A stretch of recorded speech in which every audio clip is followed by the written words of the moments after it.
Hey, this is Levi, and today the verse of the day is Psalm 121, verse 2.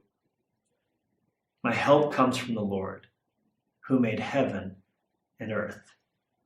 Now, this, of course, is the psalmist answering the question he raised in verse 1, where he said, I will lift my eyes up to the hills. From whence comes my help? And the answer to the question, my help comes from the Lord, the maker of heaven, the maker of the earth.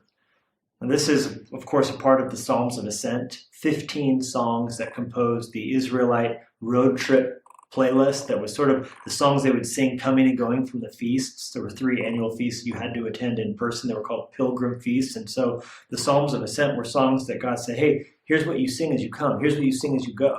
We know Jesus, even as a young boy, attended these feasts in person, and he kept doing that all the way to the end of his life with his disciples. So when you read these words, remember, these are words that came out of the mouth of Jesus. He sang these. He used these to comfort his own heart and keep his connection with the Father close in trials and difficult days.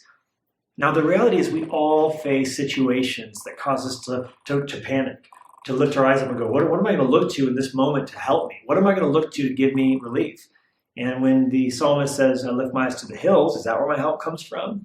That's shorthand for a false god, because the hills were places where high places were built to worship counterfeit gods. And in a pinch, all of us are tempted at times to look to false gods to help us.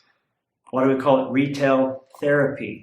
Or having a drink just to take the edge off. We can look to social media to look for the validation and affirmation of other people and that dopamine hit that will hopefully give us a boost in a low moment. The truth is, in those moments, those false gods can't actually help us, for they're vain. They have mouths, but they don't speak. They can't actually give us the strength we're looking for. But the psalmist says, in that trial, I lift my eyes above the hills to the one who made the hills, the one who made the mountains. He is my help. From the Lord comes true help, true strength. So today, or any day where you're feeling that low moment, you're feeling that fear, that worry, don't look to the mountains. Look to the mountain maker. His name is Jesus.